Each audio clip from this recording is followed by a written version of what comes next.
Imagine a powerful nation, once the center of the world's most advanced civilization, brought to its knees by foreign powers.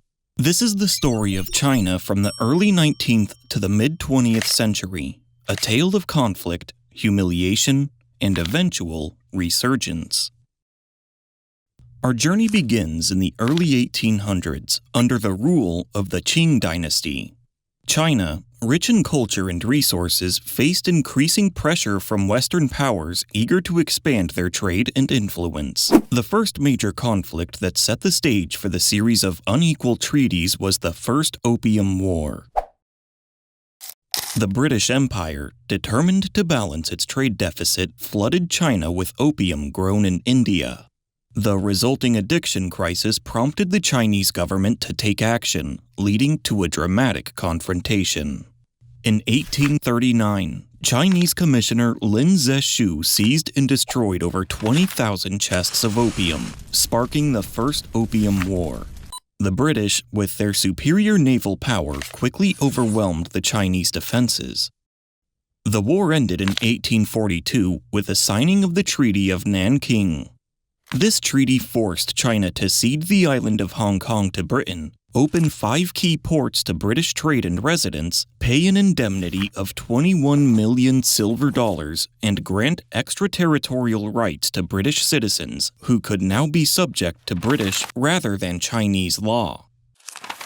The Treaty of Nanking was a significant blow to Chinese sovereignty, but it was just the beginning. The internal turmoil within China was further exacerbated by the Taiping Rebellion from 1850 to 1864, a massive civil war led by Hong Xiaochuan, who claimed to be the younger brother of Jesus Christ. This rebellion, which sought to overthrow the Qing dynasty and establish a heavenly kingdom, resulted in the deaths of an estimated 20 to 30 million people, weakening China further. Amidst this chaos, the Second Opium War erupted in 1856. This time, British and French forces joined together to force even more concessions from China. The war culminated in the Treaty of Tientsin in 1858, which opened additional ports to foreign trade, allowed foreigners to travel freely within China, permitted foreign legations in Beijing, and granted further indemnities and religious freedoms. The Treaty of Tientsin was solidified by the Convention of Peking in 1860, which legalized the opium trade, ceded the Kowloon Peninsula to Britain, and allowed foreign troops to be stationed in Beijing. The Second Opium War had severe consequences for China. The Treaty of Tientsin and the Convention of Peking deeply entrenched foreign influence in China, but the country's troubles were far from over. In 1884, the Sino-French War over control of Vietnam ended with China conceding Vietnam as a French protectorate.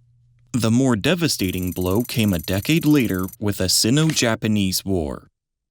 Modernized and ambitious, Japan sought to expand its influence over Korea, a Chinese tributary state.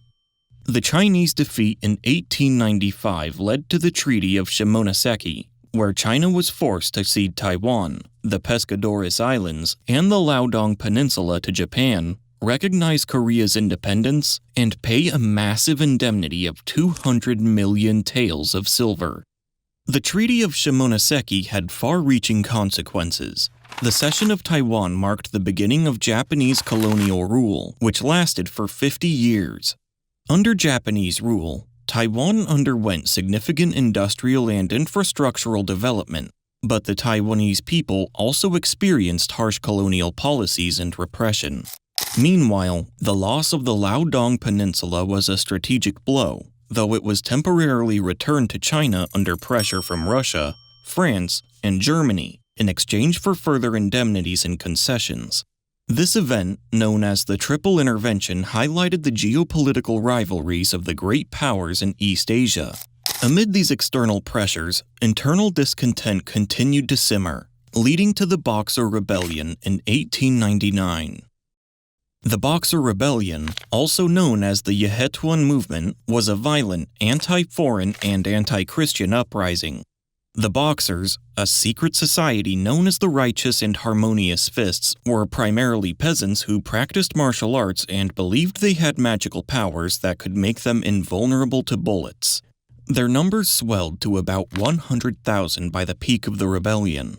The Boxers targeted foreign nationals, Chinese Christians, and any Chinese who were seen as collaborators with foreigners. The rebellion quickly escalated into a national crisis. Boxers destroyed foreign properties, railways, and churches, and killed foreigners and Chinese Christians.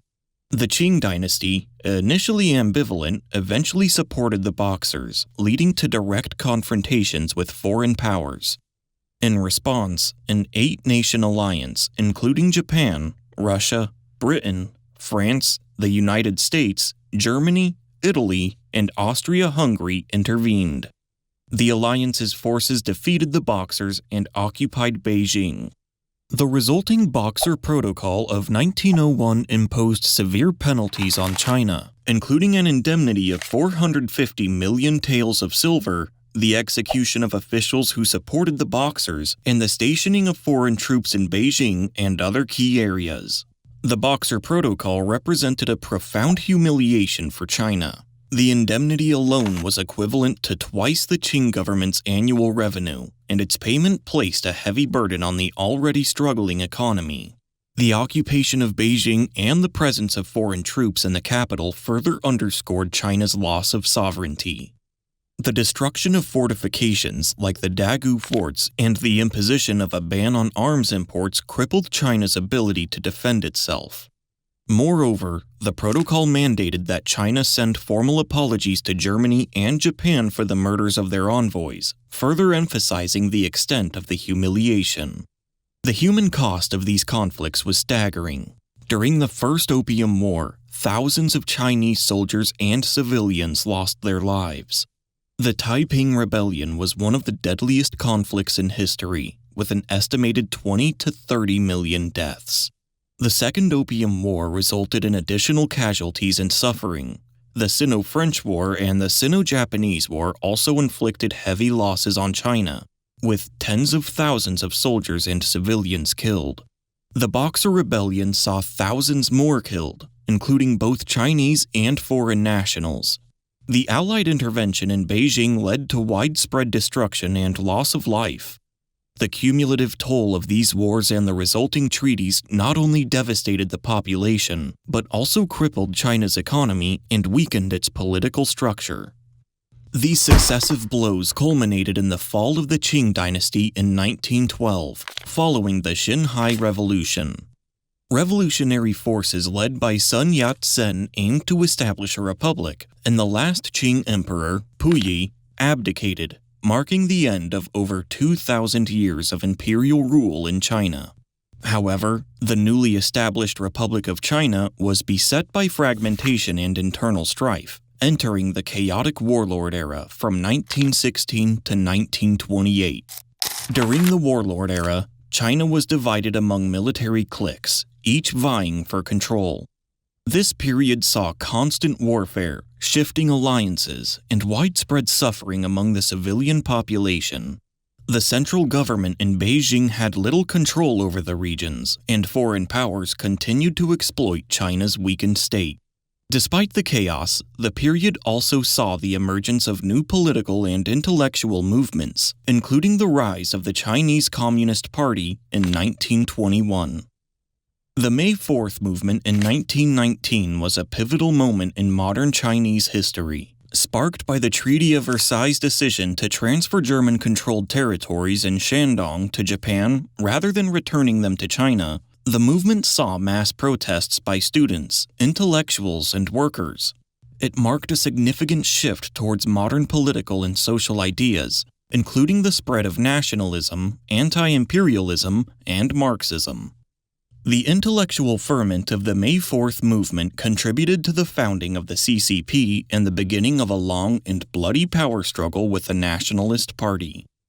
The Northern Expedition, launched by the KMT in 1926 under Chiang Kai-shek, aimed to unify China by defeating the warlords.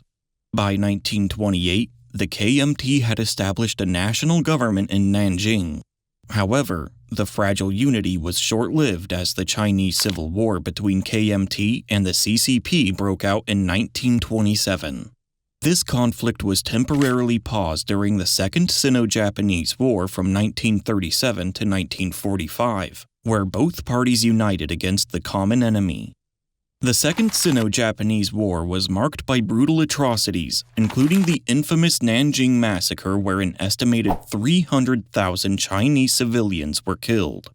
Despite the immense suffering, the war ended in 1945, with Japan's defeat in World War II. The power struggle between the KMT and CCP resumed, culminating in the CCP's victory in 1949. On October 1, 1949, Mao Zedong proclaimed the establishment of the People's Republic of China, marking the end of the Chinese Civil War and the beginning of a new chapter in Chinese history. Throughout the 19th and early 20th centuries, China was subjected to a series of unequal treaties imposed by foreign powers. These treaties, born out of military defeats and internal strife, forced China to cede territories, pay enormous indemnities, and open itself to foreign control. They also sparked a spirit of resistance and reform, ultimately leading to the rise of modern China. Understanding this period of humiliation and transformation is crucial to appreciating the resilience and determination of the Chinese people in their journey towards a stronger, sovereign nation. The lessons learned from this era continue to influence China's approach to international relations and its pursuit of national rejuvenation. From the ashes of humiliation, China rose to reclaim its place on the world stage, a testament to the enduring spirit and strength of its people.